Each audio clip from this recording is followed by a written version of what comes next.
T minus 30 seconds.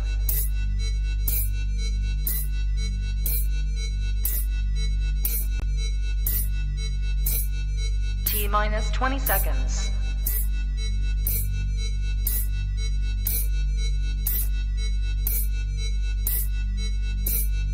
10, 9, 8, 7, 6, 5, 4, 3, 2, 1, 0.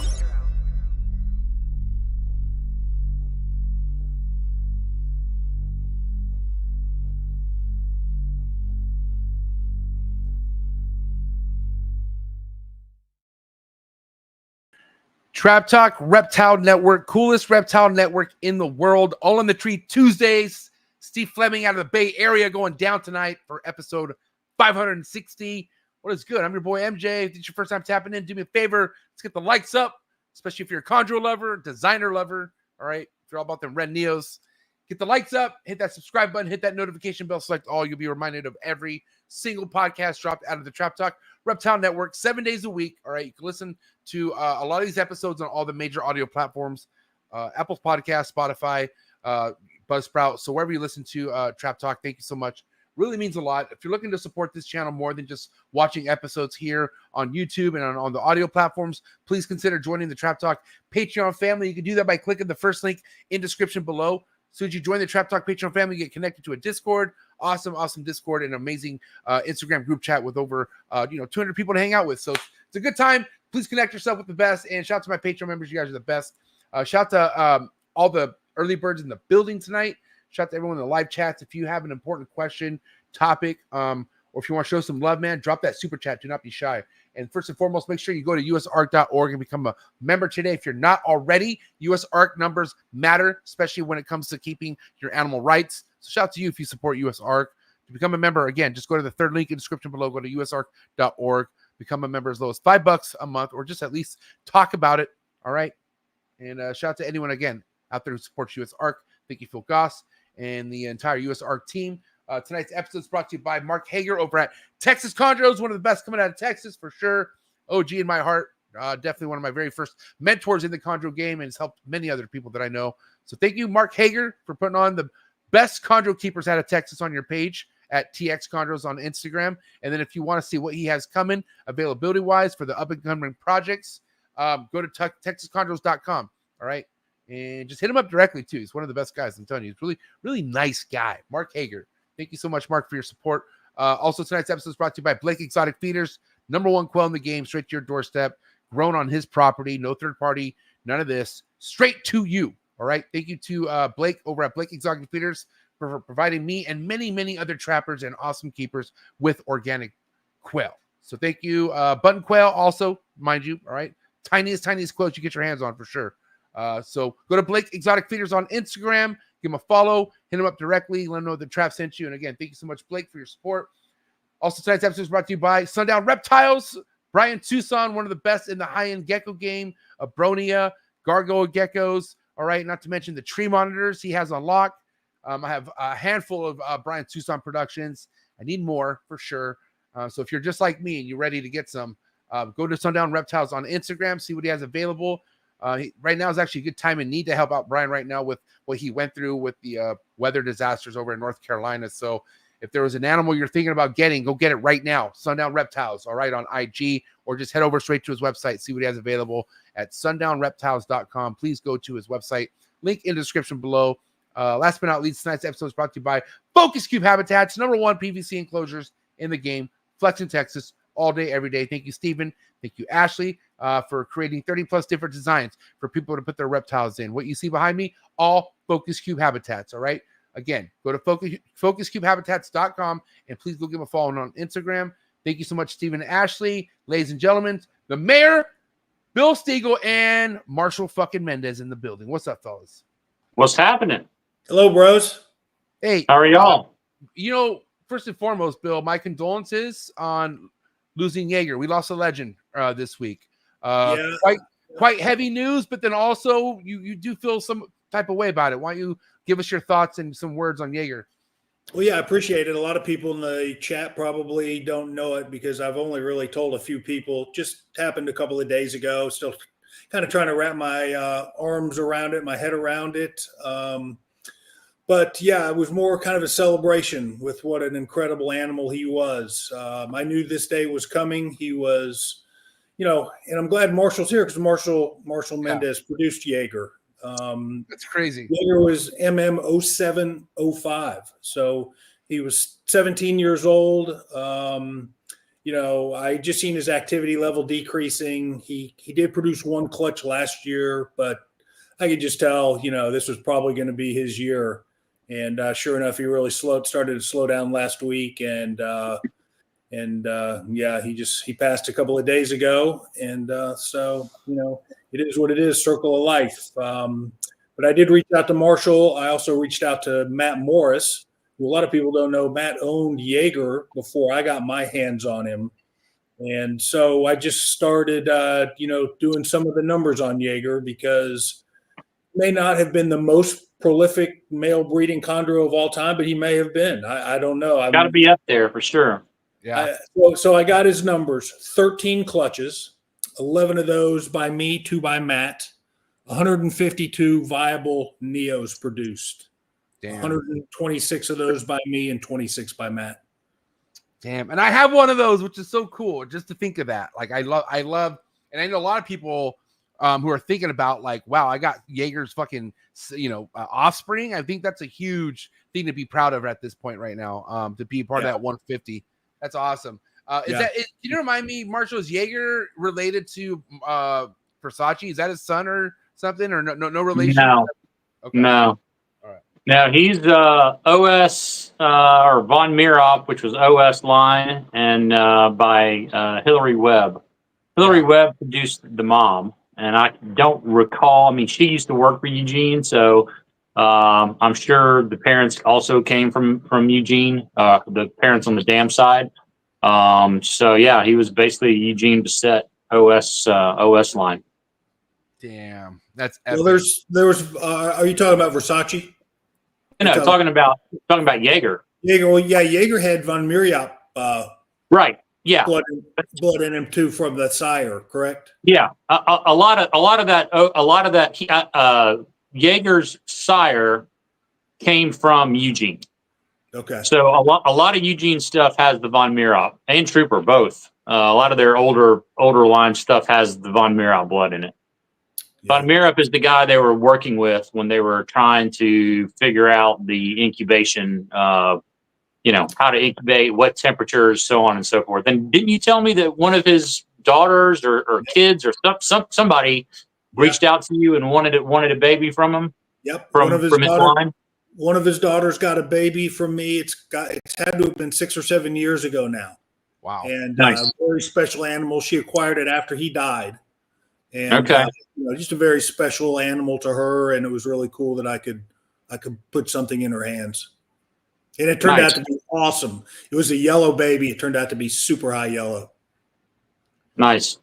Well, I'm gonna pull a bill right now and let people know what's in store for next Tuesday. We are dedicating a whole episode to Jagger next Tuesday night. Okay, it's gonna be like a memorial episode to Jagger where we could talk in details because you said there's quite a bit of cool backstories with Jagger. I mean, we're talking a little bit about now, but we could really dive deep onto this if we really wanted to. So why not give an episode to Jagger next Tuesday night? We're gonna have Alex Warren in the building too.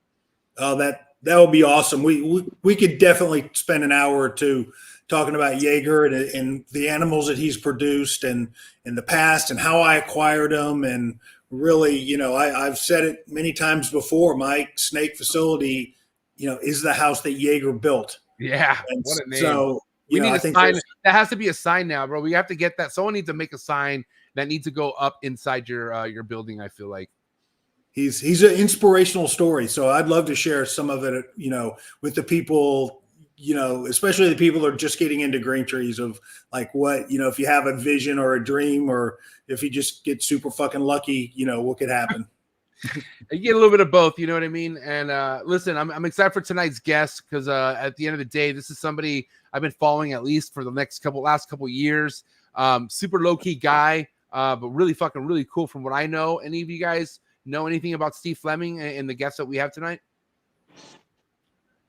I've been following him on Instagram for some amount of time. I don't remember when, but when you know, like I don't know all the guests that come on before they come on. Yeah, of And course. when he came on, I was already follow you know one of his. I was already following him on Instagram. So I don't know Right. for how long, but yeah, he's had some at least one pretty nice clutch this year from what I remember. Real high yellow? Was it like a high yellow animal? He's had high yellow stuff, and he also, I think, pretty sure has a recent clutch as well. Not recent, but something that I think they're high yellow for sure. I'm gonna get down to it tonight as well and I just want to know what you guys knew about it. Bill, what do you know about Steve? Not a whole lot, to be honest. Kind of like Marshall, I know some of his work. I was going to ask you if there was any chance that we ran into him any of the time that I spent in California at Super Show or at a Trap Fest, but I can't remember. Nah, he's a good 9-10 hours away from me, and he's like in the Bay area. So so no, I haven't met him myself either. This is basically going to be the first time me actually getting to talk to him and getting down to you know, the details of what he's been doing. I just like the shit he's been posting. I've always been a fan of it. I've been asking him to come on for about a year, and then he wanted me to wait because then I think we obviously know why, right? Because I think he was just starting to get some stuff under his belt. But now he definitely has some shit to talk about, so I'm ready to bring him on. You guys down or what? Yeah, let's do it. All right, let's do it, guys. All right, shout out to everyone in the chats, but you guys know what time it is, man. Do what you gotta do to get your mind right. Do what you gotta do to stay hydrated. Episode 560 coming at you right now. Steve Fleming out of the Bay. Let's go. Choo!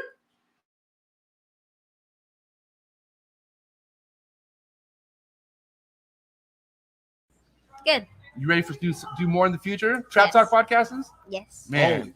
Only Trap Talk. Exclusive. Yes. Exclusive. Oh. So stop calling us. Rub the spot, get the club to pop. When I come up with the crowd, God, love it or not. I'm hot from the hop to the rub the spot, get the club to pop. When I come up with the rub the spot, get the club to pop.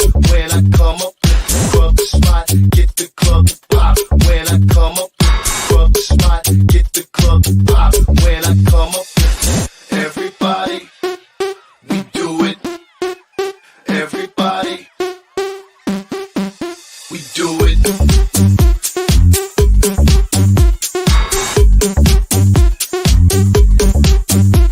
Do it.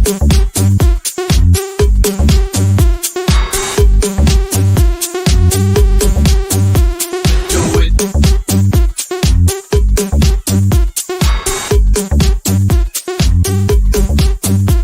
Do it.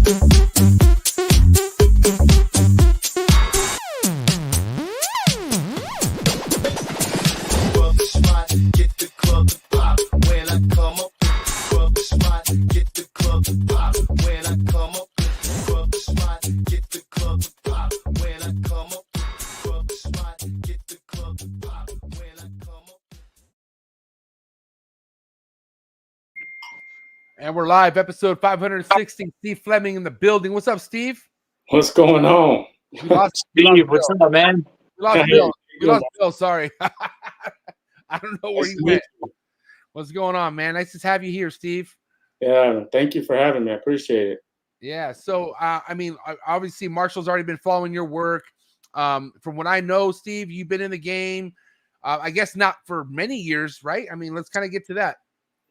No, I haven't really been in the game for that long. Like I got into, oh gosh, I want to say around 2020 or during COVID, right? Okay. All right. So I was like, I mean, I've been following like green tree pythons, you know, but you know, and of course, when you first, you know, I think it was back in the day where it was like it was just like the form, right?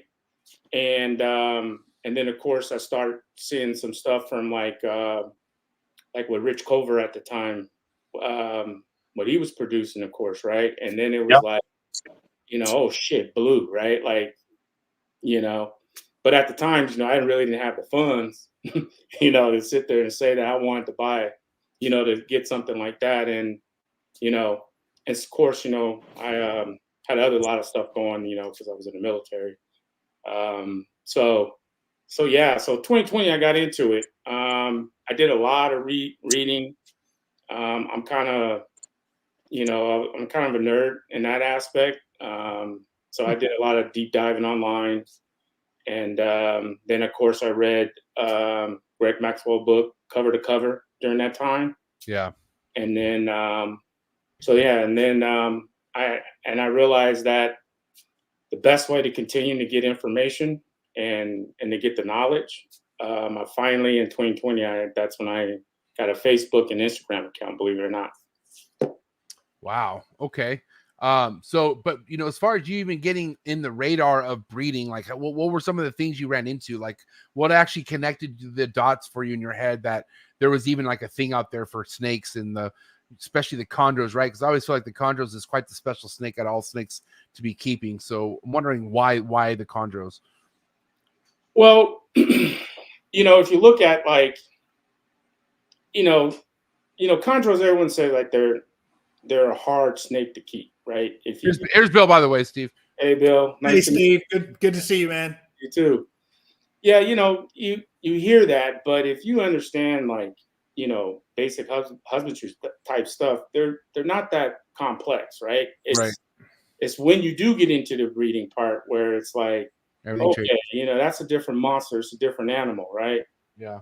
I think Bill one time on even on Chop Talk here, you said like if you're trying to think like if you're going to make a living off of green trees, in that aspect, you're going to be fairly in a world of hurt, right? Because as you guys know, right, it's you better have a Jaeger. Yeah, exactly. Better have a lot of them. Jaeger, right? Yeah, no shit.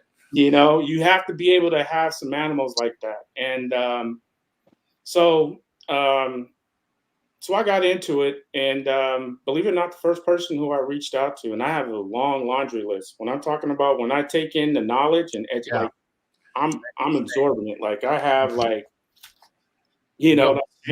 notes, right? Yeah. So I got I reached out to people like Socrates. Yeah. Of course, I reached out to Rich, Greg. Who else? Dave D. Of course, Bill. I even reached out a couple of times when I was online to you, Marshall, about just different things of what you had going, and then of course Garrett, right? Like, so those are the guys who kind of got me into really the aspect of breeding. So I would say Sock gave me pretty much like my undergrad education into it, and then really my main mentor who really pushed me over the line, and we're talking about hours and hours upon conversation is would be Garrett, right? Like he's giving me right now what I call my PhD level, right? So with this first clutch that I had, he was really kind of the backbone for me to getting the understanding of the breeding and then of course, getting the eggs hatched and so forth. So, yeah. Steve, you bring up a good point about getting a lot of people's different input and then kind of putting together your own plan, your own strategy. I think one of the mistakes that people make is they try to take too much specific info from too many people, and then they get things confused. Like maybe they'll start out with one thing and then they'll say, oh, they're not sure. And then they'll reach out to somebody else and that person's method's different. Well, then they'll switch to that. And then they'll bounce all over the place looking for like just the magic secret sauce, which we all know is not out there.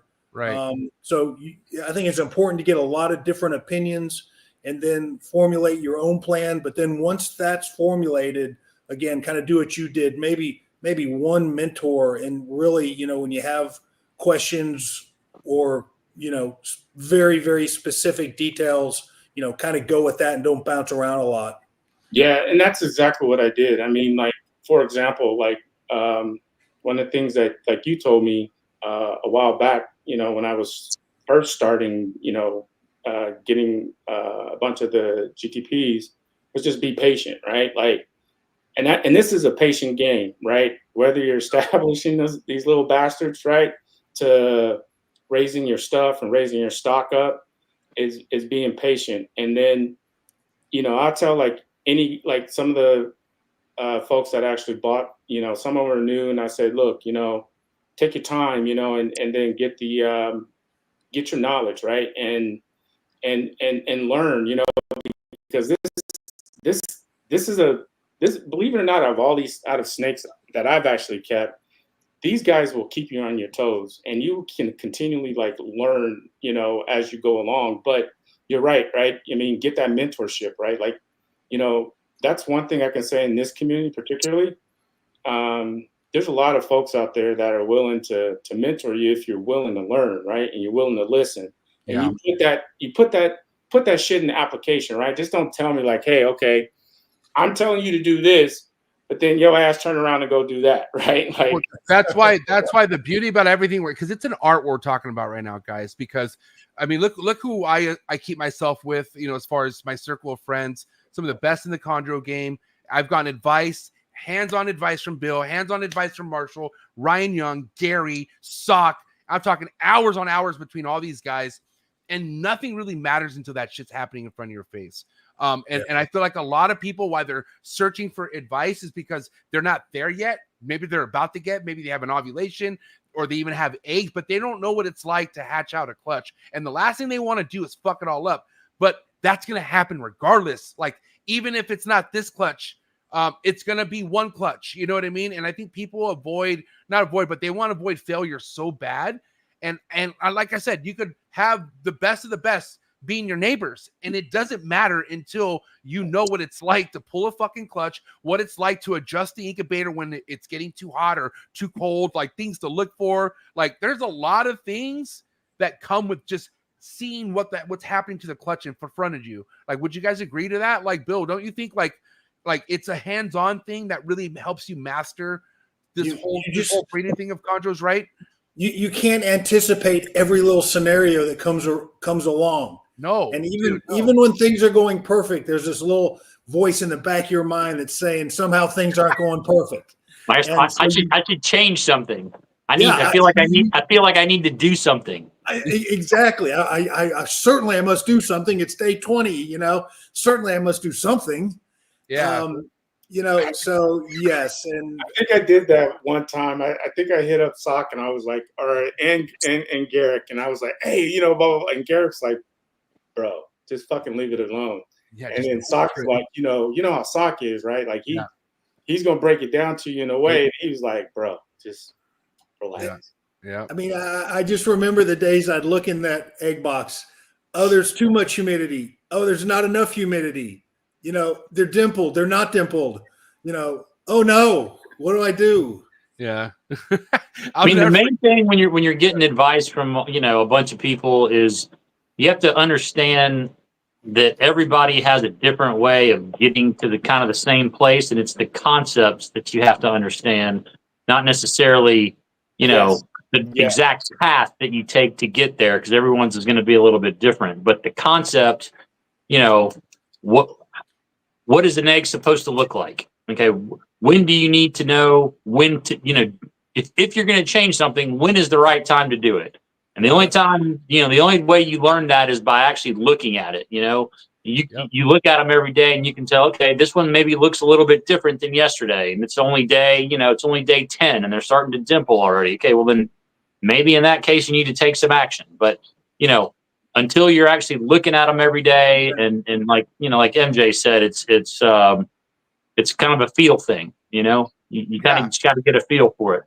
Yeah. I mean, like, because it's one of those things where, like, shout out to Patrick, right? But Patrick was always the first one to kind of let me know what's happening to an egg around day 40 or day like 50 or something. And like, you know, he would tell me if it's like day 50 something or whatever, and you see some wetness, he would tell me there's two things: either that snake's trying to get out or it's dead and it's dying from the inside out. And so, you know, you got to act on maybe some of those things sometimes, you know, just to see what's happening. But then there's times where you just don't fucking touch them at all. You know what I mean? So, but again, you got to feel it out, and it's hard to feel out something you've never even seen before. Like, you got to just get these reps. And mind you, not even one clutch is gonna, like, it took me 7 years to just get an idea what like 100% success hatch rate looks like. You know what I mean? And mind you, I was like shout out to this Of course, Ryan Young in the building. But shout out to this statement. It's truest statement ever. We are our own worst enemies, and we tinker way too much. And 110%. My first few clutches, I fucked with them at the wrong time. I remember one time I had the probe, the incubator probe inside the egg box, and Sock's like, "Oh, why'd you do that?" And like, I was like, "Oh shit!" So I went in there and I just pulled it out, and like next thing you know, all the eggs the next day just like. They just went, and he's like, I didn't tell you to pull it out. I was like, well, you asked me why is it in there? And he's like, dude, no. And so basically killed 16 eggs just like that. You know what I mean? So it is definitely, you know, and mind you, success. Like I was definitely one of those people where I just wanted a successful chondro clutch because how much nightmares you hear about it, and of course you want to beat the odds, right? I feel like a lot of people try to test the chondro gods too well. Like they hear about all this failure and they think I could do this shit, and that's where people really go wrong. Like I just really feel like what any mentor would tell you, just chill out and ease into it. And I want to kind of get to that topic. Steve, you know, you said 2020 is when you got your first chondro, right?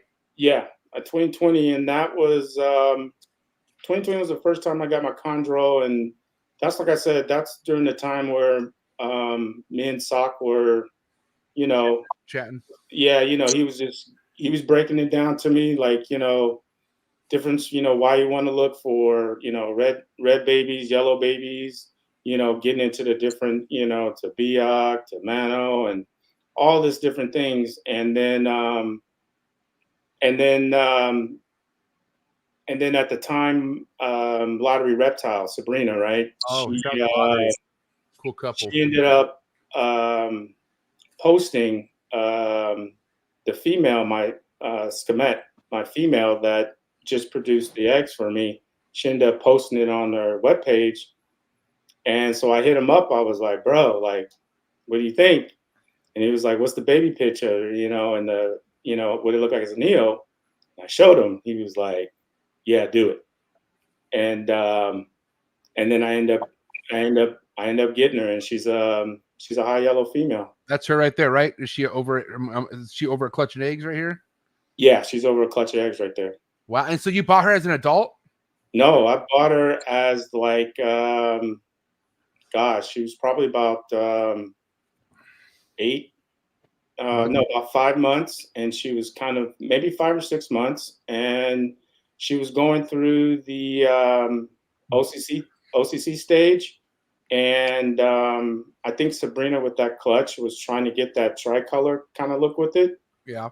And then she had one in that clutch where, I mean, that snake was the stunner, but she let this one go, and yeah, she ended up turning out to be a female.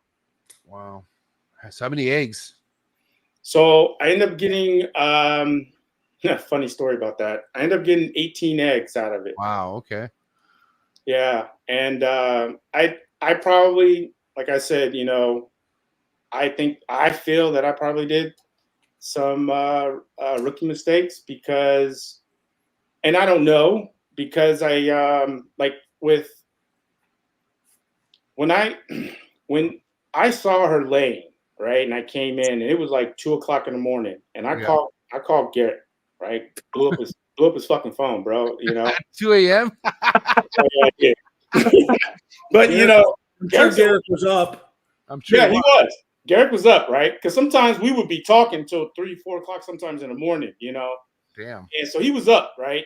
And I guess he kind of already knew too, like, hey, we're getting close.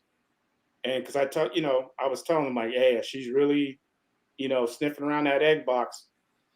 And so he picked up, and I'm sending pictures and videos, and he's like, okay. And then I went as soon as she was dead. As soon as she was done, I went in and wanted to make sure. And by this time, it was like about 4 o'clock in the morning, and about 3 o'clock, I would say.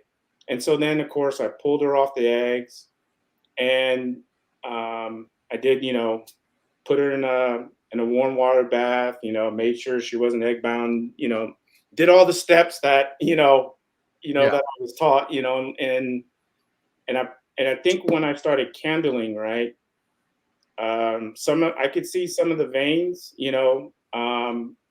basically floated up, but some of them did not, I don't think.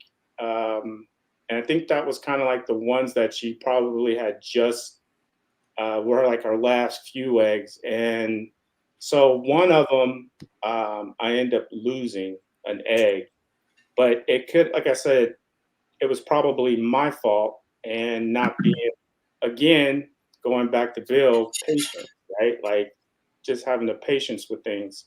So, and then I end up, one was, and I think another one potentially could have been my fault, but I don't know.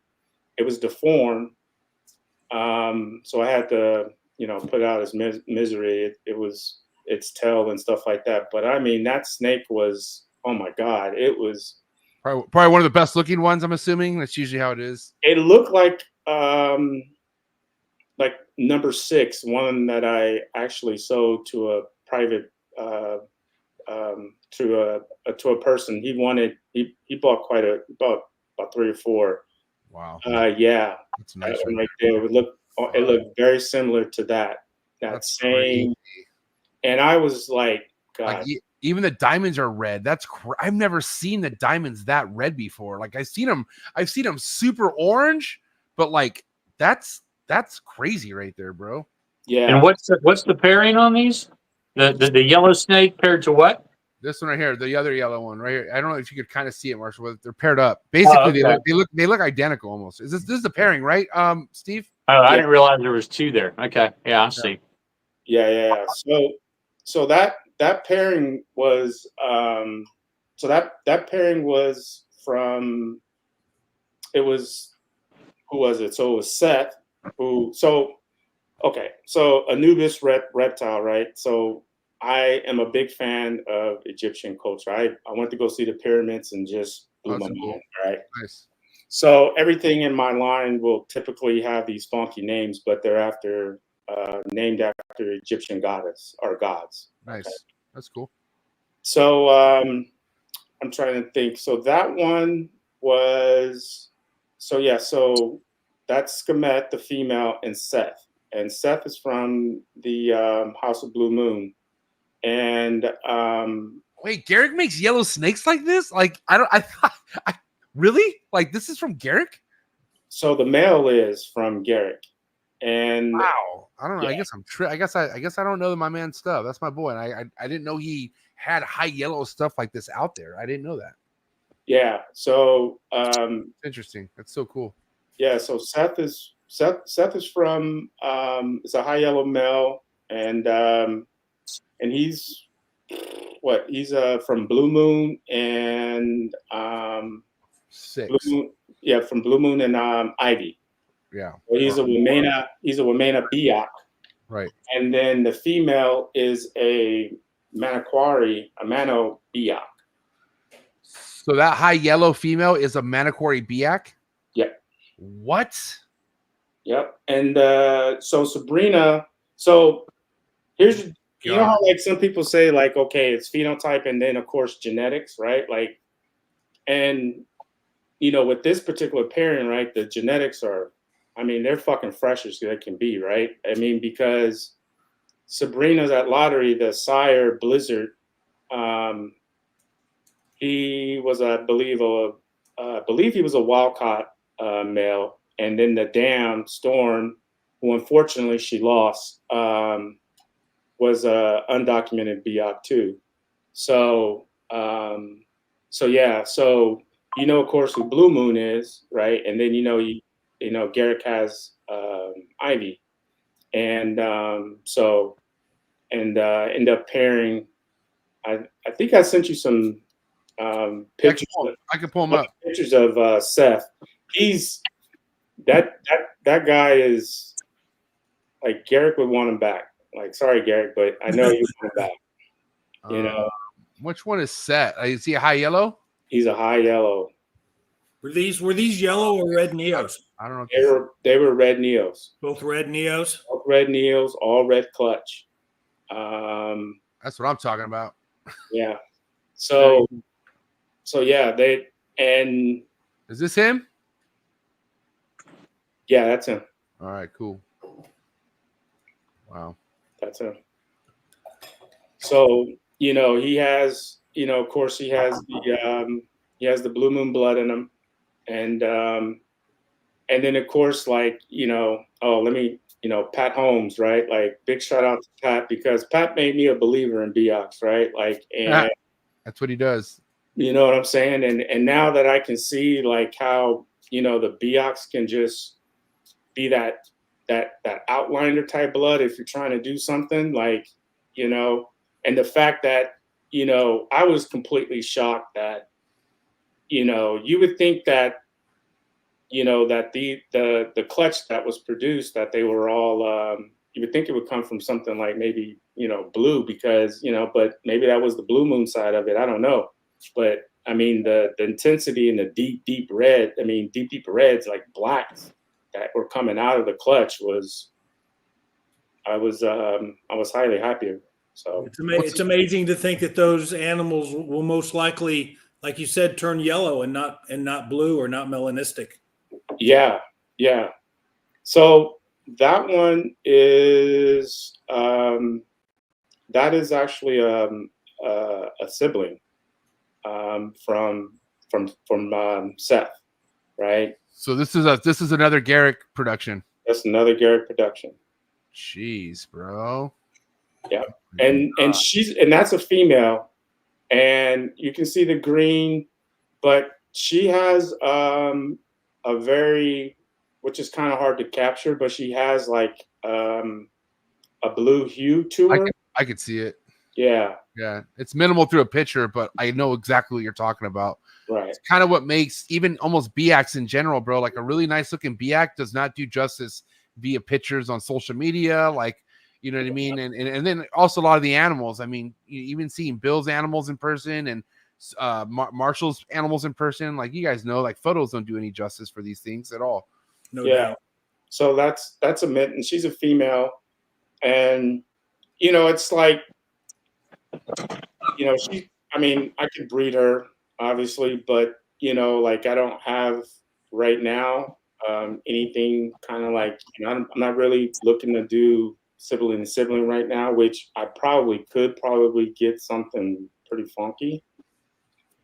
This shit's fucking sick right here, bro. Whatever this is. Okay, so that's all right. So that's kind of that's filthy. Yeah, that's a special snake that I got. So a lot of things that I have to say that I got lucky. This is what I call a luck, because this is from TSK. Nice. Oh, so wow. Okay. Yeah. So this, and I'm sure Marshall and Bill will really know this bloodline. So this, in my opinion, this is a very special bloodline because it's Arctic Blue. Arctic Blue, yeah, I'm still going to guess. Yeah, is a wild caught Cyclops, right? And yeah.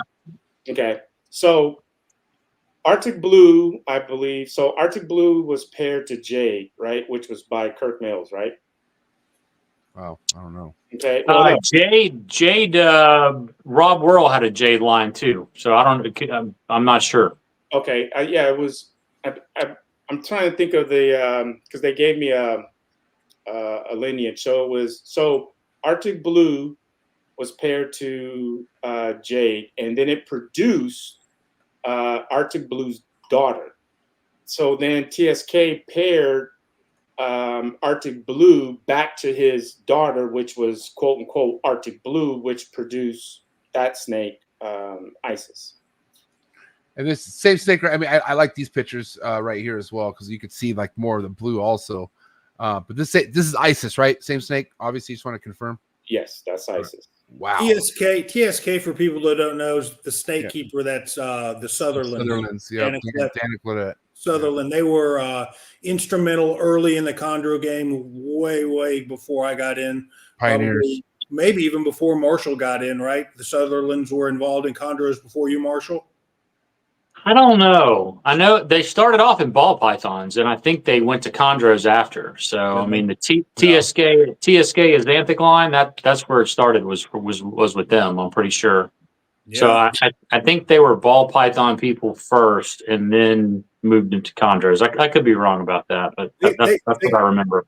They still keep. They're just super low key social media. They still keep green trees. In fact, Colette reached out to me a few days ago. They're going to update all of their arboreal caging, and wanted to know, what was the premier stuff out there right now. And guess where I sent them? Focus for sure. Yeah, and I'm really appreciative that it's good to know.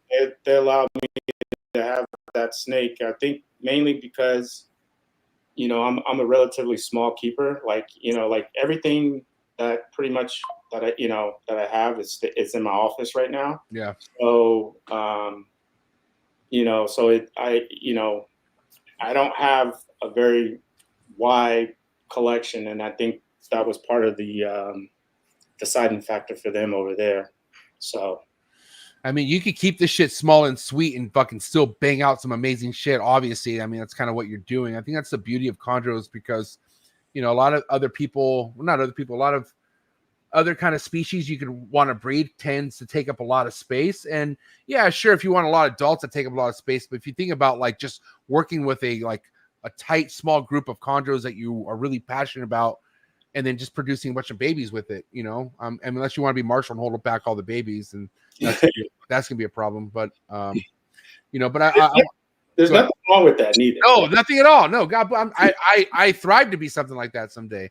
But listen, I want to know exactly, kind of the more details of your first clutch, okay? Because I know you, you kind of took a little bit hard on yourself, which I don't know, Bill Marshall. Do you feel like he should blame himself for anything that happened to those eggs? Do you feel like, I mean, really, it's kind of anecdotal, as we could say, right, Bill?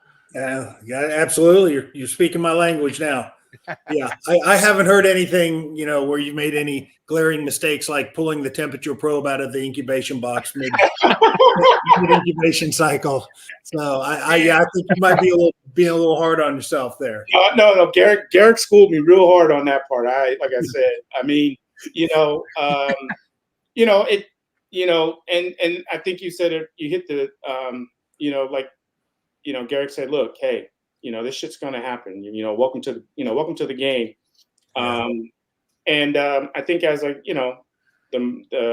as I get, more time underneath my belt, I know it's gonna happen, and probably will end up blowing a clutch. Just something, I don't know. But yeah, it was my first clutch, and I mean, I'm happy with 16, and I sold 14, and I'm keeping 2. Wow. Nice. Oh, you went full bill on that clutch. Yeah, you did. Well, yeah, I decided to keep 2 because I do have, of course, I was looking for blue, right? And then, the lottery reptile animal, it was, believe it or not, when I got it, it was still holding a lot of red in its neck, and didn't start in a little bit of orange, but it probably was going to end up turning yellow, because considering that it was coming from a mixed clutch. But yeah, but as I started buying, because I think I have, let's see, I bought 2, so I have 2, 4, 6. So I have 6 snakes from Garrick. Nice. Or 6, yeah, 6 or no 5, because I have 1, 2, 5 snakes from Garrick. Tell me these are the 2 you kept. Is this one of them right here? Tell me this is one of them for sure. Did you keep this one? Yes. Okay, good. What about this one? With this one right here? Tell me you kept this one. Which number is that one? I don't. This is. Ooh. I mean, there's a post. There's 3 snakes on a post from May 1st. This is from May 1st. No, I think I sold that one. This right here, I like. I like that clean. Oh man, you might like. If you go to some of the more recent posts, yeah, let me go up. If you go up. Okay, here we go. All right, here we go. Oh yeah, so those, so the 2. All right. Damn, that's fucking. Oh man. Yeah, and I can bring that one out later on. Wow. So these are the 2. Or this is not yet. Oh wow. Okay. So Well, that one right there, right, was like, what the fuck? Was my projects like, okay, welcome to the chondro game, because it was a difficult eater. And bro, like I even hit you up, MJ, like fuck, right? But I finally got it going, like, the patience in it and just doing. And Can you walk us through like the steps? Like, okay, you first and foremost, let us know, when do you like to offer the first meal? Are you somebody that does it soon after the shed? Did you give it a couple weeks? Can we get to the details and then get to how difficult of an eater this thing was and what you tried with it and all that? So I waited till after the shed. And I was thinking, with the knowledge, like I said, just, it still had yolk in its belly, right? Mm-hmm. And let it, kind of eat up what it had. And I think I probably could have waited maybe another week or so with some of them. And some of them just hit. They hit hard. They ate. But I was trying to be probably a little bit too persistent to get it, and not being patient. That's the key word here. Because I mean, Steve, I will say, from recently having success, you get these ones that just eat like monsters, and you're like, well, fuck, the other ones are gonna like, you kind of like it almost kind of plays with you a little bit. You know what I mean? It's a fucking mind fuck, right? Dude, it's such a mind fuck. Oh my god. It's your first clutch, and you're trying to be, you're trying to be humble. you're trying to be like a new breeder, right? And you're trying to put your foot into the door in the community, but it's like, okay, here you go. You're now a breeder now. Welcome to all the rest of the breeder fucking issues that you're gonna have with these, and they test, they'll test your patience, but this little guy, this little one right here, and there was no way in hell I was gonna let it go because it was too beautiful. And obviously. but yeah, I finally got it going, and and it was funny because it was the littlest things that I was not doing, and then it was finally tap on the neck. Yeah, like and that was it. And it just took. So it was the placement. Okay, but also, did you use any kind of chick down or scenting, or was it just a pink? I tried everything. I tried the chick down. What did it take for you though? What was it? It was, like I said, it was just tap. But was that a scented one or not scented? Like, was it just regular pink? Unscented, just tap it on its neck, right? Wow. And then it would turn, and then you have, and then at first it would just, how they kind of slowly open their mouth, right? And I asked, and I will admit this, right? Like, I'm thinking, and then I screwed up a couple times and fucking dropped the mouth, right? Yeah. And so I was like, God dang, right? So then I just, kept holding it and hit it. And then it would, put its mouth and then do the slow wrap around it. And then wait another 5 days. And I tried it again.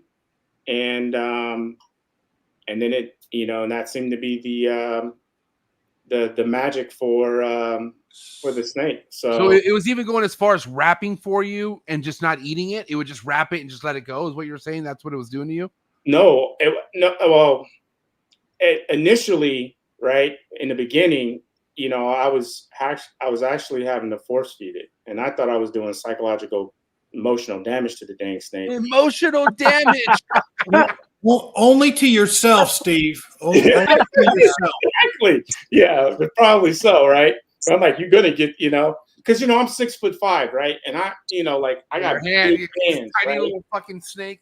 And there's little, these little snakes. It's like the same thing, right? Like trying to, pip, the eggs in themselves, right? Like I had to actually, like, my wife helped me because one, I was like nervous and my hands were like trying to cut these little eggs. But so when I tried to start it to feed it,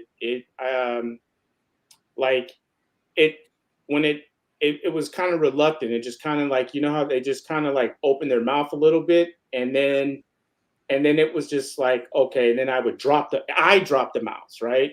Because I thought usually, like, you know, it's that you get that reaction when they kind of like, you know, when they strike you, you know, no matter what, right? But I just realized I had to stay in the fight because I have one, like, you know, I have to like, I mean, that snake has bit me since day one, right? It's bitten me since day one, and it's a good eater, and I'll show you, I'll show you that one, but yeah, but I just had to keep it there, and then it would just slowly put its mouth on it. And then once it had its mouth on it, then it would slowly do kind of a wrap, and then it get aggressive wrap. And then I've had him do that. And Patrick, you know, mentioned in the chat, I have seen so many different feeding responses to these things. They're all different, man. They're all different. You just got to find, like, you know, the magic trick for that Neo. And some of them, you know, need to be almost tapped to death off the perch. Some of them need to just put it gently up to their face, and they'll open their mouth real slow, and they'll eat it. They won't even wrap it. They'll just eat it. You know, they can have so many different responses to what makes them eat, and there's nothing but experience. Yeah, you know, and Bill, that, you know, it's so funny. And like I said, you know, once I started finding out, like, okay, you know, I would have my little note, like notes, my notes, same thing. And I would say, okay, you got to do this with this one. Yep. And you know, and it ended up being a whole lot easier in getting them established. So, but I did have in that clutch, I had it was 3 of them that I did have kind of a harder time establishing them, and then someone wanted to buy them and work with them, and you know, I was like, okay, sure, you bet, that's fine if you want to work with them, and I think they were going to go ahead and do the you know, the stuff with the geckos and stuff. You know, do you know the eventual outcome of what happened to those like 3 poor feeders that you sold? Yeah. One of them was really, really small. It was already small as it was, and it didn't survive. I think the journey, because it got shipped out to the East Coast. But the other, I'm sorry, yeah, one of them did survive, and I think the other 2 did perfectly fine. I think he's survived. Yeah, that's great. Yeah. Yeah, I mean, listen, I just know at the end of the day, you know, Patrick nailed it definitely on the head with the hammer. With like every damn Neo is gonna have a different personality on how it eats, you know, and I feel like you can't have the same approach with every Neo, and that's one thing I learned from this clutch is like, oh shit, like this one likes to get hit in the face, but some of them aren't that, like some of them, like you almost have to like almost tease them with it without even touching them. Like some of them have better senses than others too, right? Like if you put one in front of a Neo's face and it starts tongue flickering, I think it realizes it, right? But then you have Neos that don't give a fuck and they tuck their head, and those are the ones where you're like, all right, I have to piss you off a little bit, you know what I mean? Yeah. But then there's some that don't want to be pissed off at all. They just want to, like, I think I saw Patrick say in the comments once, like you barely touch it on the mouth, and then it just goes, like it's like a light little, you know, little grab, and it was kind of like how you just described it, Steve, like a barely open the mouth but grabs it, and then it realizes what's in its mouth, and then it aggressively squeezes it, you know what I mean? And but that's like, I probably had like 3 of them like that, right? Like just like slowly, but and you know, and you just, you know, like the first clutch, it's like it tests your patience. It tastes, you know, it puts everything in perspective, like with, you know, the 3 of you guys have all been through, right? And you're not like, okay, now I fucking get it, right? Like I understand. And but you know, I know it's going to make me a better breeder down the line, and I'm happy that I went through the experience. I mean, it's rewarding. It feels great.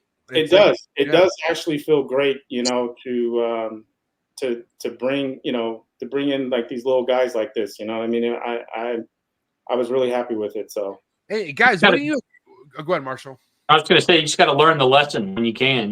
Take your licks when they come, and try to learn something from it. Yeah. And I still feel like every year, I have to like relearn feeding these damn things. It's like riding a bike, but you forget because I'm so seasonal. I'll go 9-10 months without feeding a Neo, and then all of a sudden I got a bunch to feed, and I'm like, oh man, all right, how's this go again? Get all my shit set up and all my chick down, and I'm like, Steve, I've got a card for everyone, and the first few feedings, I'm noting like every little thing, like tap the neck, or it likes, light touch, or need to be aggressive, or it's a runner, or I've got all sorts of notes like that on every little Neo. I don't know about you guys, but I write down the time of day at 8. Yeah, all that. I need to, day. I just usually write down day, morning, night. I got half these that won't even consider eating at night at all. And then so I figured out like 3 o'clock, 4 o'clock in the afternoon is like, that's when they want to eat. Not in the morning, not late at night. It's 3 to 4 in the afternoon. Like I have like 5 of them that are like that. And then the other ones, nighttime, like animals, just like beast at night. You know what I mean?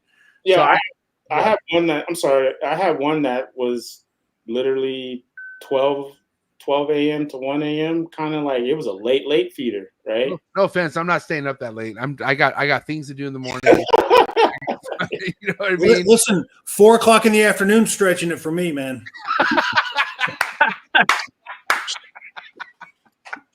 One day I'll get there. I will say though, like one of the last ones I got to eat, for whatever reason, kept me out of bed. I was just like thinking about it, and then I walked down here at 2 a.m. and sure enough, it was S position. Like I saw and then also another thing too, right? Like if you notice it's in hunt position and you get your light, you notice that tail curling that it does. And I was like, I'm not going to bed. So I fucking thawed out a pink. And I thought out a gecko, of course, and fucking waited, however long it took, like 40 minutes for that little pink to get to how it needed to get. And it took it, bro. Like, sometimes that dedication, midnight and shit like that, like it might take that. Luckily, it was just that one for me, because I've heard stories. I've heard people up 12, 1, 2 in the morning. Socrates told me one time, I'll never forget when I was first friends with Socrates. And I think it was like we've already been friends for about a year, and he had a clutch of like 16 Arus or something like that. And he's like, bro, I've been up since 2 a.m. like feeding all these, and like I guess spending like 20 minutes per Neo and all that. And I'm like, dude, that sounds dreadful, bro. Like, but what are you gonna do? You gotta fucking figure it out. You know what I'm saying? I mean, you do. And part of that too is that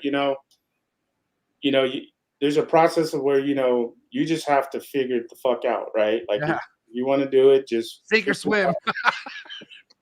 It legit gets sink or swim at some point. Like I mean, Garrett could be there at 2 a.m. all he wants, but you're in charge of that shit in front of you. It's right in front of you, bro. Nobody can like get into your body and start telling you what to do. Like it's up to you at that point. You know what I mean? Yeah.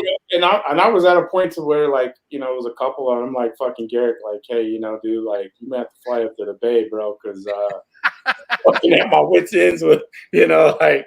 But he's like, dude, you can do it, just and I did it. So congratulations, man. That's fucking awesome. So okay, let's kind of talk about like I saw other stuff on your page that you had paired up. So what's the deal with the next clutch? What's going on for 2025? Let's get into the future projects of your what you have going on. Okay, so another guy who I've had kind of really an extensive conversation with, which is a super OG, is Chuck Vogel. Right? Oh, Chuck, OG for sure. Right, he's OG, but everyone I'm pretty sure knows that Chuck had some health things with in the past, and I don't know if you remember, because it was kind of a big deal when he decided, I think he let go of 2 snakes, right? And one of them I think was one of his holdback, which was an alien male, and he had another male that was produced by Dave D, which was the which was the blue boy and the new blue female, that Bushmaster, and he only ended up getting 2 out of that. So and Chuck decided to sell those, but if you look at the pictures, you wouldn't really know, because if you know Chuck, right, he's old school dude, and he's like, yeah, I'm taking him. He was taking pictures basically with like kind of an old school phone, not like with an iPhone. So he's not getting you're like, oh, okay. And I'm like, hey, Chuck, are they good looking snakes? He's like, yes. And so he told me, he's like, yes, it's one of my holdbacks of the aliens. And of course, I knew everything about the alien. And so I don't mean to interrupt you, but explain the alien. That's the Kofiau and the Rico blue. Yeah, so it's with the Rico blue boy, and then it's the damn Kofiau, yellow rose, right? Okay. And I believe she's hormonal blue. If I'm not, I don't know if she was yellow and then she turned hormonal blue. Okay. With Kofiau, but she's a beautiful snake, and so I ended up picking him up, getting him, and then I got the blue boy and the new blue Bushman pairing, which is Horus, and he's a really funky looking snake. Like he's extremely funky looking. But when you see him in person, though, it's like he's a very good looking snake. So last year I tried to pair Isis, which was the female from TSK that I got, and I ended up trying to pair it with this one right here, right? You're talking about this one? Yeah, and that's so that's Isis, who I call the female, and then that's Osiris, which is the alien male. They look really similar. Yeah, just a slight difference because of the alien has that different kind of like blue to it, where she's kind of got more of a pop blue in her. The blue's a little, Whoa, I didn't know. I wasn't ready for that close up. Yeah. They're really in there. Holy shit, look at this thing. All right, so this is the male, right? This is the Osiris. Yep. Oh, dude. This is a lighter. This gives me like Dave D vibes. Like Dave D has powder blue shit like this. That sock that I know that sock got, so yeah. But continue. Let's talk about what happened with this pairing, what went down and all that. So I ended up pairing last year. So I ended up pairing having two pairings going. Mm-hmm. And believe it or not, right? I think there's two things I think that happened. One, being a new breeder, right? I should have just probably concentrated on one, right? So I can get my, the knowledge stored up here. I think with my high yellow pairing, right? They just kind of did their thing, and with Seth, he was on her day one, and just on my high yellow female, and that just took off. Now, I think one time, MJ, like when you get a new snake and you bring it from someplace else, right? Yeah. The key word goes back, I believe, to patience, right? Like it has to be able to get a sense of bearing that, hey, I'm here, right? So when I first got it, right, I had it quarantined, and it was in a completely different part of the house, right? And so it was there, right? And then you decide after you test it, with Nito and all this, you do your numbers, make sure it's okay to bring it to the main collection and so forth. Then you move it from a different cage into a completely different area, right? And so I tried to pair, and then once, it was probably about 4 months, 5 months maybe before, and like once I brought it in, and then I think just think she wasn't ready, right? I think I mean, I know I saw some locks, but I just think, you know, maybe I wasn't paying enough attention. I don't know, but you know, she ended up, you know, she probably, you know, either. I mean, I don't know. So nothing happened. Nothing happened. Oh, okay. So I mean, there could be a bunch of stuff. She just wasn't ready. That happens all the time. I mean, all the time. You know, when us ball python breeders, we get excited when we see locks, you know, because that means means eggs, and then which means babies that feed that you can't tell. We see lots of chondros, and you know, we just keep on walking. Don't think a whole lot about it, other than the first step in many steps has taken place. Yeah. But locks are great. Trust me, nothing makes me happier than seeing a lock, but it also just means there's another step that comes after that, right? And that's the way the female behaves and the way she acts. So let me ask you this: did she eat a lot? Were you hitting her heavy with food? Like, are you a big believer in food cycling? Like, what was going on at that time when she was getting locks? Let's kind of talk about how you're feeding her and whatnot. So I was feeding her. So I was pairing for 4 days, and then after pairing, I would offer a jumbo mouse after I would remove the male.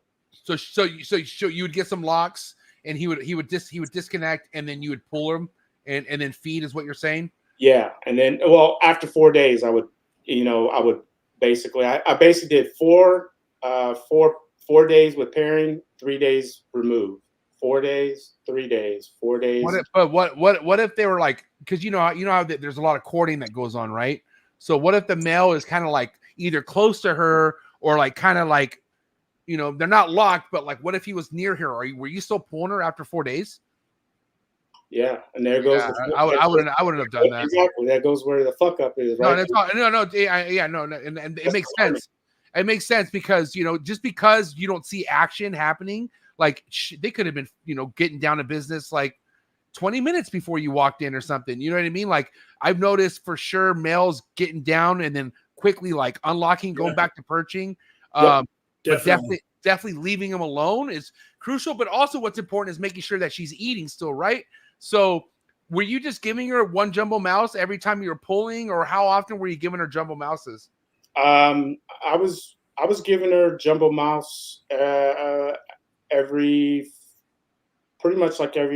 4 days after, like I said, after the 4th day after pairing, after I removed the male, I was giving her a mouse, and then I would pair again, and then I would, you know, offer another mouse. But I've changed that, right? This year, I don't, you know, I'm not doing that. And this year, like they've been in there for 5 days straight, just attached. Going to town. Like you said, right? I'm concentrating on just this particular pairing, and I'm learning. Okay, some of the things that I probably could have did differently with her, and I think right now, like I started pairing earlier this month, and I've had 8 to 9 that I can actually see locks. But here's the part that, right, like he was close to the days where I think like, okay, maybe I was gonna move him, but then I'm like, all right, I'll just leave him in. Sure enough, he locked the courtship continued, right? That's what I'm saying, yeah, bro. It's like it's on his terms, you know. Yeah, exactly, right. And you know, so yeah, you know, and so I'm not, you know, she's a big female too, and so I you know, I've only this breeding cycle, right? I've only fed her twice. Yeah. Right? I think you're doing the right thing, Steve. I think it'll make a difference. Listen, when these things are in that go mode, don't distract them with food. You know, let them pair. A lot of times they'll pair every night. You'll see them, you know, you see them pair every night for a certain amount of time. Yeah. Then I think it's okay to separate them if you see a prolonged period of non-breeding. Separate them for a few days, get them back in there, but don't feel like you need to feed either one of them. All the time. I don't feed for a couple of months when they're breeding. They're breeding pretty heavy, but then after a couple of months, then I'll do what you did. Then I'll offer small, frequent meals. That lets that female know that, all right, now there's a food source, a reliable food source available. It's okay to, go ahead and ovulate now. Yeah. And so so the only time I removed them, he went into a shed. I think like the first day, which was different from the last year's pairing, the first day I put him in there, within 3 hours, he was on top of it. And actually locked, right?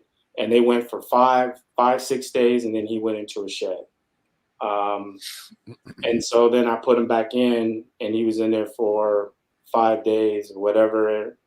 And then I pulled him out because I didn't see anything, just to kind of and then tomorrow I'm putting them, I'm gonna leave him back in there, and let him do the thing, How's she look? I know she's a big snake, but does she look like she does have a meal in her when she's not eating? Like, I'm just curious. Is the body telling you anything at all? No, not yet. I know, I just recently started to been reading and learning about, how to pick up on ovulation, and like if it's a meal that goes in and they get, you can tell like really how the thickness of them, how they get thick. So, I'm like I said, I'm still learning so much, about reading, all these snakes and all these female, it's like, and so a lot of it for me is still on a trial and error basis, which, I'm trying to, really, trying to really, get my technique down, and I tell any new breeder, like, hey, you know what? So check this out, Steve, like, and correct me if I'm wrong, Bill or Marshall, but like for reals, there's going to be a time and place where you're going to have a female where you don't know what her cycle is, right? And that's why there's going to be times where you're pairing shit up at the same time you're pairing other stuff up, and there's just nothing happening. Just recently, and I don't know if this is going to happen, but like Bill, I paired a snake a lot earlier than I normally do. Like I normally have no pairings going on for like another month, but just based off what I was looking on this female, and this is a 6-year-old Vinsky blue line / Biak. Like I've had her for a while. She's more of a smaller snake. And that's why maybe keeping them smaller gives you a better idea what you're looking at versus looking at a big ass chondro. But I noticed that I was like, dude, you look like you just had like a good sized meal, and I'm not feeding anything really right now. Like what's going on? So I'm like, well, even though technically I wouldn't pair nothing right now, I'm just going to toss a male in there and see what happens. And sure enough, the male fucking, did his thing immediately.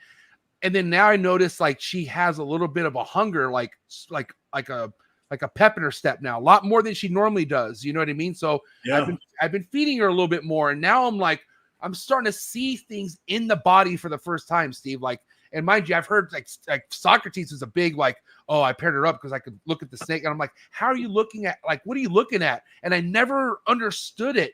But once you see it, like once you have a female acting different than all the other females, that's kind of when you're like, oh shit, that's that's follicle growth. That's what you're like. That they just start acting different. You know what I mean? It's And I think I talked to Marshall one. That's probably a long time ago. And and I asked, I think one of the things that I asked you was like, hey, what's the benefit of raising, kind of, and you were just like, yeah, you get to figure out what the snake does, right? And so like with the lottery animal, right, I've had her for a longer period of time, so I could tell like, okay, this is and that was the reason why I was probably successful on the first attempt with that pairing. And and then with Isis, I haven't had her that long, and I'm still trying to pick up the different things with her. And but this year I really paid attention because I really want to, because that particular line I really want to capture, right? Like Oh, for sure. you know, it's a really It's a good dreamy ass. line. That's a dreamy ass line, bro. Like Yeah, you got some fucking crazy shit like that you're working on. So I get the pressure. You know what I mean? I you know, but this is all self-inflicted pressure, obviously. No, it is. It is. It's all self-inflicted. And but you know, I think, you know, with this year, you know, I'm just gonna, you know, let them do what the fuck they want to do, leave them in there, and you know, and then just stay back. You know, like I think that's the thing that this year that I'm taking away, at least for me, is just, you know, be a little bit less hands-on, and then, you know, and then just observe when I need to, or, you know, remove when I need to, and then, you know, just let them do. Unless they're not trying to kill each other and wrap each other, leave them alone. Yeah, no. Let them do the heavy lifting. Let them do the work. Yeah. Yeah. But you know, and then obviously right now I feel like you're transitioning in a sense when it comes to what you think diet is right for these adults. But are you going to be switching to rats, you think, or are you going to stick to mice?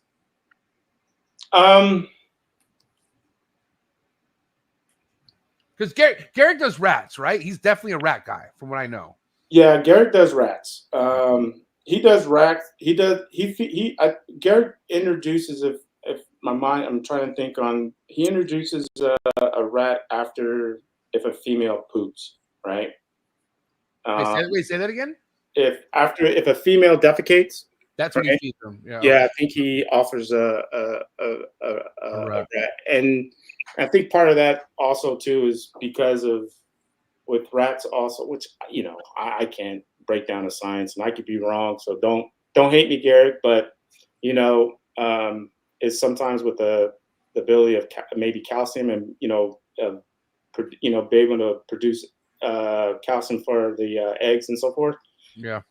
So, but I haven't offered anything like that this year with her, especially because she's already a big female. Mm-hmm. And I think maybe with her in particularly, because she is a bigger female, like maybe she was, if offering her that, maybe that was probably why she, you know, with during her ovulation, or just decided, hey, I'm not going to do anything since you're fucking feeding me, so I'm just going to eat. So you're saying she was too fat? Potentially. I think there's definitely a sweet spot. If they're satisfied that they're getting food, there's just not the same biologic pressure on them to reproduce. Yeah. It has to be a sweet spot for them to want to reproduce. And if they're getting fed all they can eat and more, that's not a signal for them to reproduce. Garrick's tapping in from some alias YouTube account. Tyran Petrosian. But he says, I give rats every now and then to breeder females, but mice are my primary staple. All right, Garrick, thanks for thank you, Garrick. Like I said, I didn't know that. My bad. I thought it was rats. I thought I was pure rat. No, yeah, he does give primary mice. Yes, he does. So, I know I'm gonna get a phone call, so Right, 3 a.m. Yeah, that's all good. I tried food cycling this year, as you guys know, for the first time, and have had some pretty interesting stuff happen with. I didn't feed anything all summer. Maybe like a mouse every 6 weeks, a small mouse every 6 weeks or something like that. Yeah. And of all my females, there are two that literally you could not tell that they had not eaten in 3 or 4 months. I mean, they look just as big, just as fat, as ever. These are big snakes, big-bodied fat snake. Not fat, but just big-bodied snakes.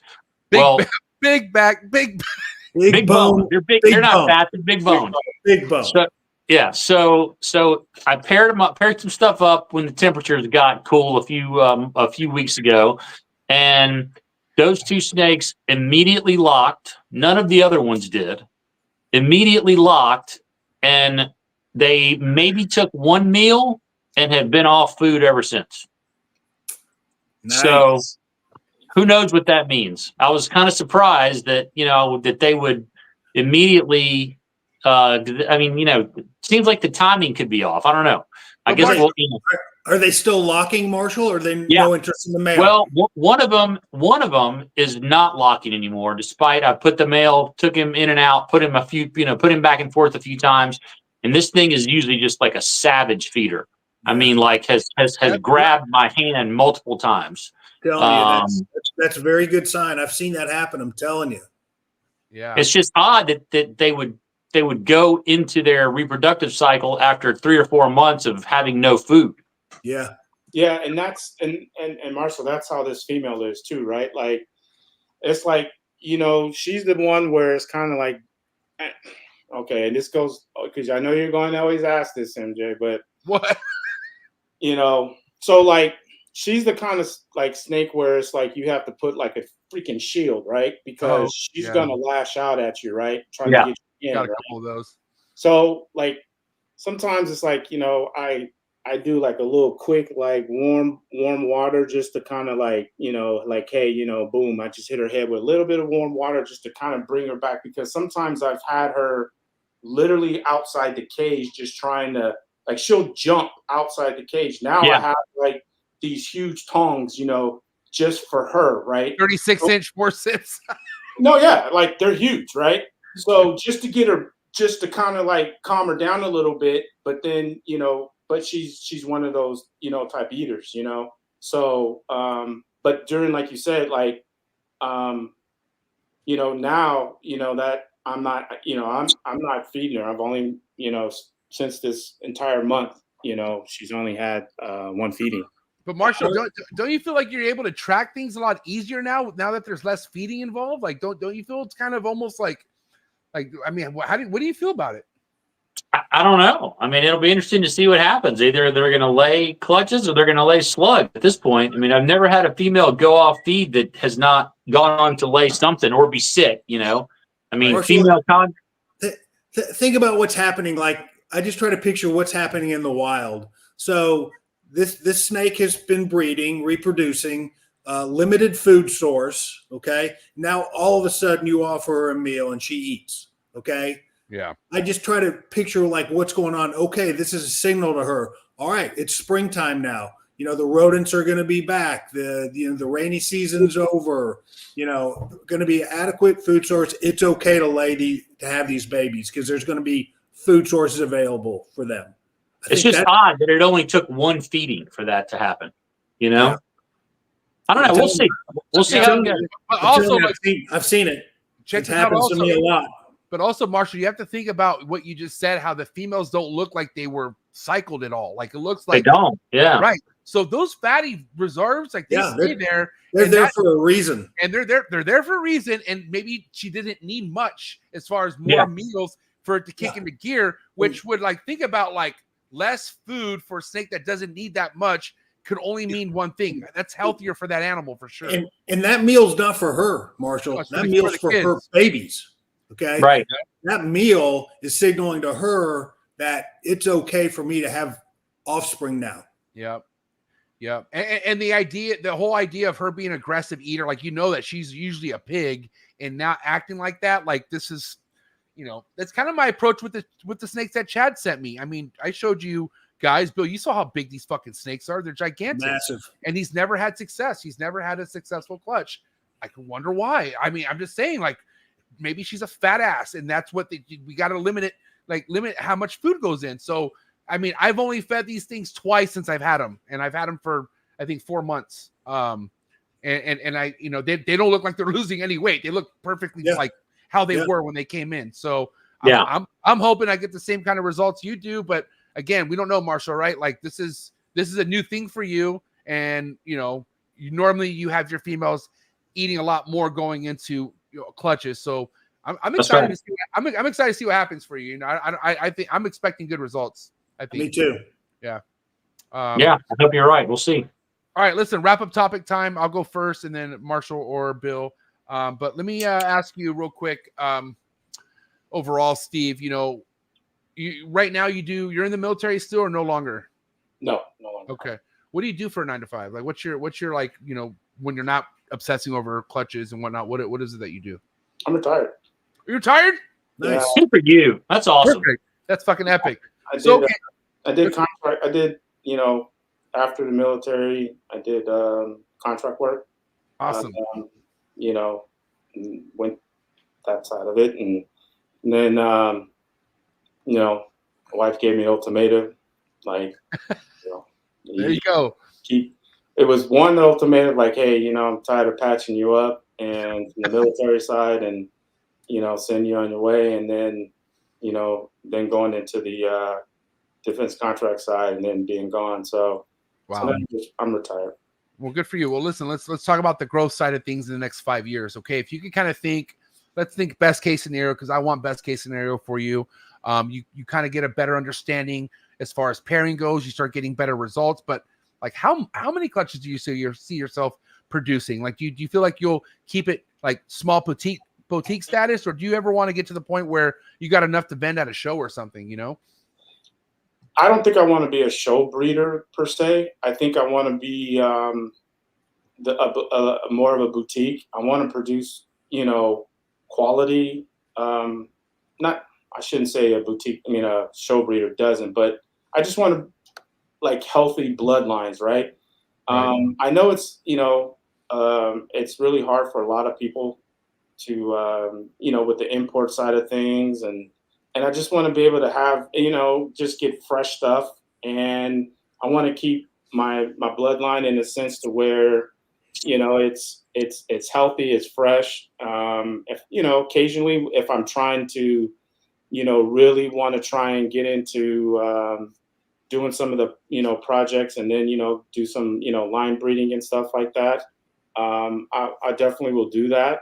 But right now, you know, I just kind of want to keep it small, just, you know, quality, and just go there with it. You know, just we'll see what the future leads. I mean, I know I have good stock, right? And That's what matters. and Garrick is, you know, I mean, I have a blue female next year that I'm looking to probably start, and she's a really, really good looking snake. And she's getting bluer and bluer by the day. And then I have another blue male that's from, I think it was from Violet, which was bred back to her son, which was, I believe, what, Blue Moon? If I'm right. So I have a lot of good things. I have a lot of good stuff going. But yeah, you know, eventually, once I get down to it, I'll start breeding. You know, I want to definitely get into the, you know, at least 2. I think I'll keep my limit to 2 clutches per year. So Respect. All right, Marshall or Bill, who wants to go next? I'll go. You mentioned that you keep everything in your office right now. You have plans if things continue to go well for you? You're gonna build out a room, or what's your plan for that? You're gonna outgrow your office pretty soon if things keep going this way. yeah, no, yeah, like right now I have, well, since I'm like 6'5", right? You guys can't see, but I have 4 stacked PVC cages right here, 4 here, and then 1 here, and then where this is eventually is probably going to be another 4. Yeah, Marshall, I see a lot of room in that room for more cages for sure. But I have a 5-bedroom house, and yeah, you need a baby room for sure. So, you know, and I have a son that's, you know, off doing his thing, and so respect. Eventually, me and my wife are going to have that talk to where, you know, I'm gonna need another room. So we'll see how. It probably have to entail with maybe some diamond earrings or something. Nice, there you go. But you know, but yeah, I know I will be expanding, and you know, but in California, you know, it's fuck, man, it's hard to, you know, to think you're gonna, you know, find another piece of property, or, you know, even a land or something like that, because it's, you know, land out here is it's so freaking expensive. So, but you know, I have another room another bedroom, and we'll turn that in, to another, snake room. So. All right. Nice. What you got, Bill? Steve, you've got a really diverse collection right now. You've got animals from Garrick and Lottery and Chuck Vogel and the Snake Keeper. So, have you thought about what would be the next step? Are you maybe even you're not looking to introduce anything new right now, but what do you think would go best for your future plans? Ooh, good question. Something blue, something yellow, from a Dave D animal or. Yeah. Definitely another both actually, when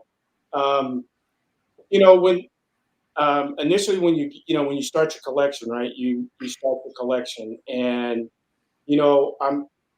I will admit that I was that guy who was like, oh, I want a female, I want this, or well, no, it's funny because males offer just as much importance as a female, right? But as your collection goes, right, you're producing your stuff, right? Like I know right now, I know right now that I have potentially 2 snakes that are going to be yellow snakes. Hopefully, that's my goal. And then I have another yellow female to breed. So, I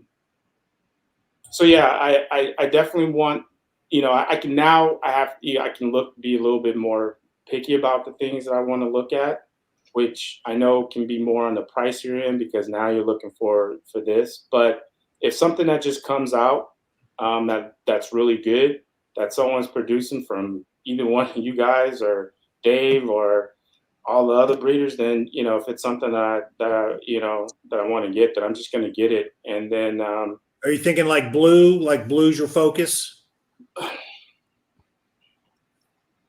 Yeah, blue is. I'm not gonna die myself into and pigeonhole myself into one thing because you know what, I love it all. Like it's. I do want to get into the blues, but then, I know like the melanistic type blue is kind of like the things that people are trying to get into. I love the Biox now. I eventually want to try and, I know that, whatchamacall, God dang it, Pat, right? Like he's got some stuff I think he's working on. And Bioc outcrosses? Yeah, Bioc outcrosses. So, I guess I'm fortunate. I can go a lot of ways, and I haven't really thought about it just yet, to be honest, Bill. So, yeah, sure. I don't mean a negative Nancy, but we all know who you won't get a snake from. Well, that may change this year. I didn't say it, Marshall. That might change this year. Yeah, probably not. We'll see. I hope not. I hope not because I love busting his balls for that. I think because honestly, it's a goal of mine someday to like have shit where I just tell people I don't have nothing for you, even though I got some sick shit. I don't have nothing for you. I'm sorry. Oh, I know Marshall has some fucking. Amazing. Oh yeah, this fool's packing heat, bro. He's packing heat, and that's the thing. Like I know there's guys out there who are packing heat, and I'll be patient. One day I'll hit him on a someone on a DM and just be like, hey, I want. Marshall's gonna have the biggest year he's had in a long time. That's what you said last year. Look what I got. Oh, 3 I did it. That's not true. That's not. I was iffy about this year. But one of them was an albino, Marshall. Dude, yeah, I called the albino, bro. I called the albino this year, bro. That's true. Come on. If I can ask a question, sure. Hey, Marshall, how long have you been? Because this is something I just want to know. Like, when you decided to do the albino project, like, what was your thought? How did you prepare yourself for it, and how did you get yourself there? And did you think like it was like going to be like a 5-year, 8-year, 10-year project, or what? Well, it started in 2002, so it's 22 years now. And I kind of fell into it just by luck. The first albino had been produced by Damon Salces, and I figured out pretty quickly. I knew the parents of that snake, and I had recently purchased a snake from Trooper, whose father, who's the sire to my snake, was siblings with the sire that with the snakes that produced Damon's albino. So right away, I knew Trooper's animal was a possible het. Then pretty shortly after Damon produced his, maybe like a year or two, like 2 years later, Trooper produced an albino. So mine went up from 25% het status to 50. And then at that point, I was like, okay. So then I started holding back all the females. I thought that I would hit the first one, with that first generation. So I held back. I think I had 4 females from his first clutch that I raised up. Of course, they went for me literally one at a time, 1 year at a time. So and the first 3 were not het, or they didn't produce albinos. And then finally on the 4th one, I produced the first one, and that was in 2013. So it was 11 years from when I said, okay, I have a possible het, to producing the first albino, which ended up, I produced 2, which neither of them made it. And then 2014 produced another one. That's the one that ended up going, 2 years old or something like that. And then ever since then, it's been like, one every other year, something like that. And none of them have survived until this one. So it's been a 22 year odyssey so far. Wow. Okay. What a journey. It's crazy. Yeah. Crazy story. And it's looking great, man. Obviously, it just had its second shed, right, with you, or third shed? It's probably four or 5 by now. Yeah, it's pretty deep at this point. Yeah. Feel good about it. But listen, Steve, what a great episode, man. Having you on was awesome. I was really happy to kind of get more information as far as what you have going on. I knew you, after following me for the last couple years, I knew you always had some potent shit. I just didn't really know the actual details of it, but you did that for me tonight. So I really appreciate you coming on tonight's show, my man. Yeah, and I know you wanted to bring me on like last year, but I wanted to. I get it now. Yeah, I wanted to just at least put something out there, and because I still had a relatively my knowledge base wasn't, and it's like I said, I'm still learning, and I think it's gonna be a forever process for me, but especially with Bill and Marshall and yourself, MJ, I know we've had conversations with the geckos and the button quails and stuff like that. So, only thing I can just say, thank you, and and welcome me into the community. And yeah, totally. If I can pass any information to anyone that's new, that's listening, I mean, keep your ears, open, ask the questions, pick a mentor, and then follow it, follow what they say. I mean, these guys aren't wasting their time just for you to go do B when they're telling you to do A, so. Yep, that's facts. Best place for people to kind of follow your work, that'd be IG, right? Instagram? Yeah, IG, and then of course on Facebook. I'm not, I need to get better at it. Of course, about posting and stuff like that. I'm just kind of, like I said, I'm relatively still new. I'm not like, I still got to learn. I'm still learning on, like how to do some shit even on Instagram. So, but yeah, mainly Instagram is to follow my stuff, and keep my fingers crossed for this pairing. I'm just concentrating on this one, and knock on wood. Day by day, my man. Good luck, Steve. Yeah, good luck, man. Yeah, we're definitely rooting for you over here and wish you the best. Can't wait to have you back on the show. But for now, guys, go give him a follow. You can find the link to his IG account in the description below. But give it up. It's a wrap for Steve Fleming, ladies and gentlemen. Thank you, Steve. Thank you, guys. Thanks, Steve. Appreciate you, bro. Hey, Steve. Have a good night. That was a good show. Yeah, definitely. Yeah, good guy. Scared when we lost Bill there in the beginning, but luckily it was just a frozen computer, and he's back. So, Didn't miss too much. No, you did not. But what do you guys think? Overall thoughts on tonight's episode? Why don't you go first, Bill? I thought it was great. It's fun to see somebody kind of in that sweet spot, where he's really kind of like you, MJ.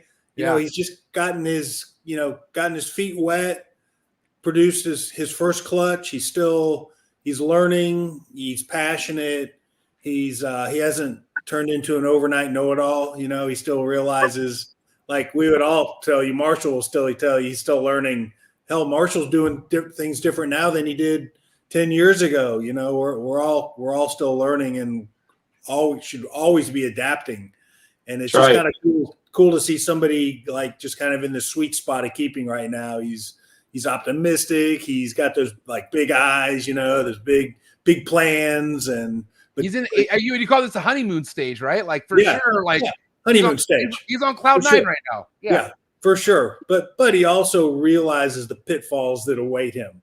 So it's kind of it's like you're on your honeymoon, but you should be looking at your wife's text messages at the same time.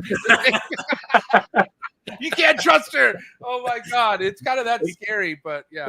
Exactly. That's right where he is right now. And it's just fun to see. Yeah. What do you think, Marshall? And he's been able to put together a pretty fire collection. Yeah. I mean, like you were saying, just, a lot of stuff that, not that there's not a lot of it out there. Garrick, obviously, he's got a lot of stuff out there for sure. He sells a lot of stuff, but I mean, TSK and, Chuck. I mean, there's not a ton of people that have stuff like that. So for sure.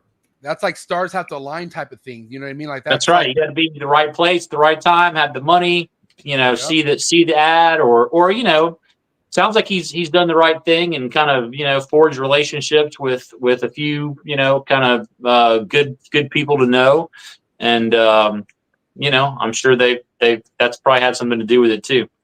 I don't know the Sutherlands too well, but they seem badass enough to where like they don't give a shit about your money. If they don't feel comfortable giving you the snake, they're not going to give you the snake. And I feel like they vetted this guy, talked to this guy enough where he was in that position to not only purchase the snake, but they felt right giving him that snake. You know what I mean? Which also really matters. Like, like right time and right place. You know what I mean? Yeah, for sure. And, I know he's in the Bay Area, and, the Sutherlands, MJ, we saw them vending, at a Southern California show. And I can't remember where they are. They're in the West Coast. Utah. They're in Utah.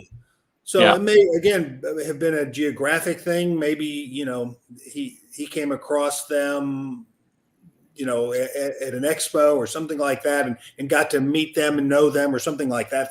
That's possible. I didn't even ask him about that. Yeah, just happened probably. Who knows? But yeah, great episode. I appreciate you guys as always. Next week will be awesome. So guys, tune in for that Jagger memorial episode because it's going to be one for the books. We'll have a lot to talk about. I know, Bill, you'll prep for some really cool stories for that episode. And I'll get some pictures. I'll get some pictures to you about stuff that we got 30 minutes of election talk too as well.